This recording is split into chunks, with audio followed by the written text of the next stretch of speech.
राधे कृष्ण आप सभी को। वैशाख मास महात्म्य अध्याय 5 प्रेतों की कथा सुनने के बाद राजा अम्बरीश ने पूछा, हे मुने, वैशाख मास के व्रत का क्या विधान है? इसमें किस तपस्या का अनुष्ठान करना पड़ता है? क्या दान होता है? कैसे स्नान किया जाता है? और किस प्रकार भगवान केशव की पूजा की जाती है? हे ब्रह्म ऋषि, आप श्री हरि के प्रिय भक्त तथा सर्वज्ञ हैं, अतः कृपा करके मुझे ये सब बातें बताइए। नारद जी ने कहा, हे साधु श्रेष्ठ, सुनो। वैशाख मास में जब सूर्य मेष राशि पर चले जाएं, तो किसी बड़ी नदी में, नदी रूप तीर्थ में, नद में, सरोवर में, झरने में, देव कुंड में, स्वतः प्राप्त हुए किसी भी जलाशय में, बावड़ी में या कुएं आदि पर जाकर नियम पूर्वक भगवान श्री विष्णु का स्मरण करते हुए स्नान करना चाहिए। स्नान के पहले इस तरह का श्लोक बोलकर उनका ऊंचे स्वर में उच्चारण करना चाहिए। हे मधुसूदन, माधव मास आपको विशेष प्रिय है, इसलिए इसमें प्रातः स्नान करने से आप शास्त्रोक्त फल देने वाले हो और मेरे पापों का नाश कर दो। इस प्रकार कहकर मौन भाव से उस तीर्थ के किनारे अपने दोनों पैर धो लें। फिर भगवान नारायण का स्मरण करते हुए विधि पूर्वक स्नान करें। स्नान की विधि इस प्रकार है। विद्वान पुरुष को मूल मंत्र पढ़कर तीर्थ की कल्पना कर लेनी चाहिए। ओम नमो नारायणाय, यह मंत्र ही मूल मंत्र कहा गया है। पहले हाथ में कुश लेकर विधि पूर्वक आचमन करें तथा मन और इंद्रियों को संयम में रखते हुए बाहर भीतर से पवित्र रहें। फिर 4 हाथ का चौकोर मंडल बनाकर उसमें इस प्रकार मंत्र बोलते हुए भगवती श्री गंगा जी का आह्वान करें। इस प्रकार कहें, गंगे, तुम भगवान श्री विष्णु के चरणों से प्रकट हुई हो। श्री विष्णु ही तुम्हारे देवता हैं, इसलिए तुम्हें वैष्णवी कहते हैं। हे देवी, तुम जन्म से लेकर मृत्यु तक समस्त पापों से मेरी रक्षा करो। स्वर्ग, पृथ्वी और अंतरिक्ष में कुल 3.5 करोड़ तीर्थ हैं, ऐसा वायु देवता का कथन है। हे माता जानवी, वे सभी तीर्थ तुम्हारे अंदर मौजूद हैं।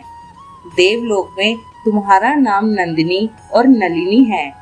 इनके सिवा दक्षा, पृथ्वी, वियद गंगा, विश्वकाया, शिवा, अमृता, विद्याधरी, महादेवी, लोक प्रसादिनी क्षेमकरी, जानवी, शांता और शांति प्रदायिनी आदि तुम्हारे अनेकों नाम हैं।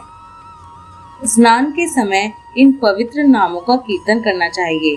इसमें त्रिपथगामिनी भगवती गंगा उपस्थित हो जाती हैं। 7 बार ये नामों का जप करके संपुट के आकार में दोनों हाथों को जोड़कर उनमें जल लें और 4, 6 या 7 बार मस्तक पर डालें। इस प्रकार स्नान करके पूर्ववत मृतिका को भी विधिवत अभिमंत्रित करें और उसे शरीर में लगाकर नहा लें। मृतिका मिट्टी को कहा जाता है। मृतिका को अभिमंत्रित करने का मंत्र इस प्रकार है।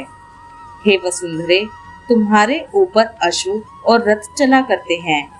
भगवान श्री विष्णु ने भी वामन अवतार धारण करके तुम्हें एक पैर से नापा था। हे मृतिके, मैंने जो बुरे कर्म किए हों, मेरे उन सब पापों को तुम हर लो। देवी, सैकड़ों भुजाओं वाले भगवान श्री विष्णु ने वराह का रूप धारण करके तुम्हें जल से बाहर निकाला था। तुम संपूर्ण लोकों की उत्पत्ति के लिए अग्नि के समान हो, अर्थात जैसे अग्नि काष्ठ से आग प्रकट होती है, उसी प्रकार तुमसे संपूर्ण लोक उत्पन्न होते हैं। सुव्रते, तुम्हें मेरा नमस्कार है। इस प्रकार स्नान करने के पश्चात विधि पूर्वक आचमन करके जल से बाहर निकलें और 2 शुद्ध श्वेत वस्त्र, धोती और चादर धारण कर लें।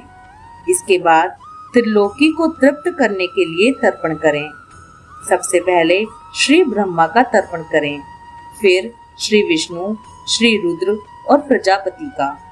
इसके बाद देवता, यक्ष, नाग, गंधर्व, अप्सरा, असुरगण, क्रूर सर्प, गरुड़, वृक्ष, जीव जंतु, पक्षी, विद्याधर, मेघ, आकाशचारी जीव, निराधार जीव, पापी जीव तथा धर्मपरायण जीवों को तृप्त करने के लिए मैं उन्हें जल अर्पण करता हूँ।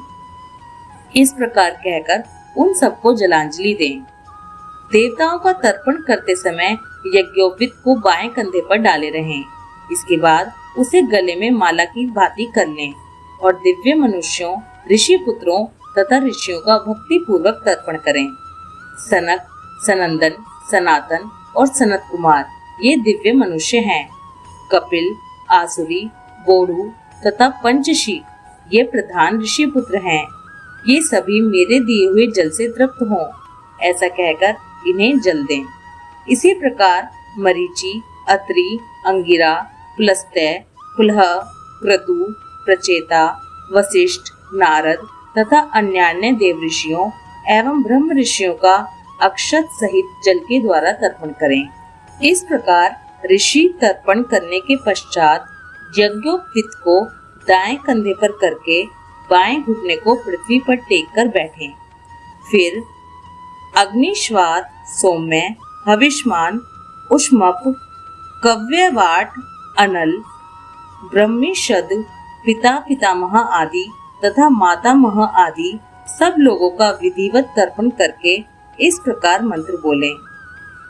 जो लोग मेरे बांधव ना हो, जो मेरे बांधव हों तथा जो दूसरे किसी जन्म में मेरे बांधव रहे हों, वे सब मेरे दिए हुए जल से तृप्त हों।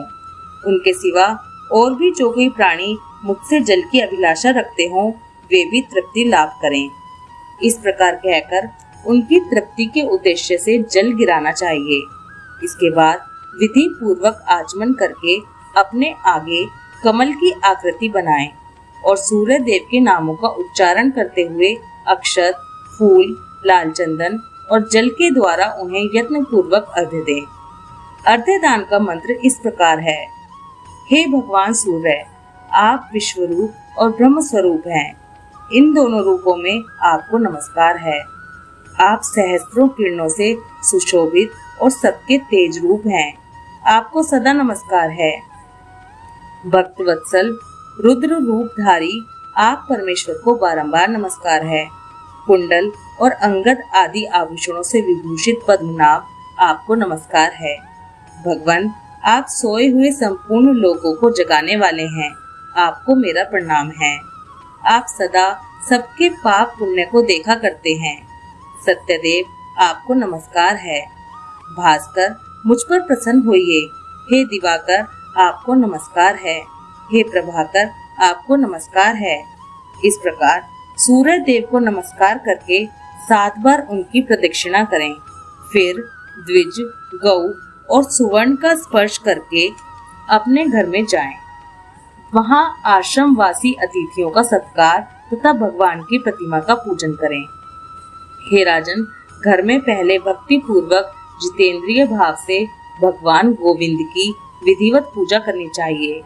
विशेषतः वैशाख के महीने में जो श्री मधुसूदन का पूजन करता है, उसके द्वारा पूरे 1 वर्ष तक श्री माधव की पूजा संपन्न हो जाती है।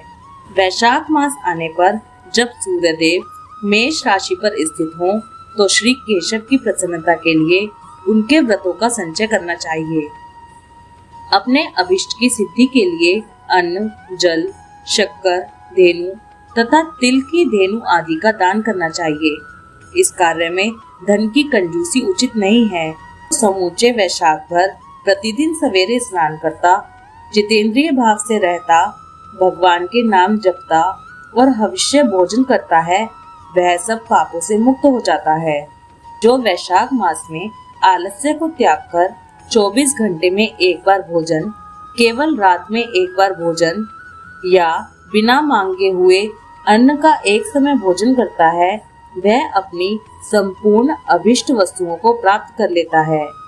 वैशाख मास में प्रतिदिन 2 बार गांव से बाहर नदी के जल में स्नान करना, हविष्य खाकर रहना, ब्रह्मचर्य का पालन करना, पृथ्वी पर सोना, नियम पूर्वक रहना, व्रत, दान, जप, होम और भगवान मधुसूदन की पूजा करना, ये नियम हजारों जन्मों के भयंकर पाप को भी हर लेते हैं।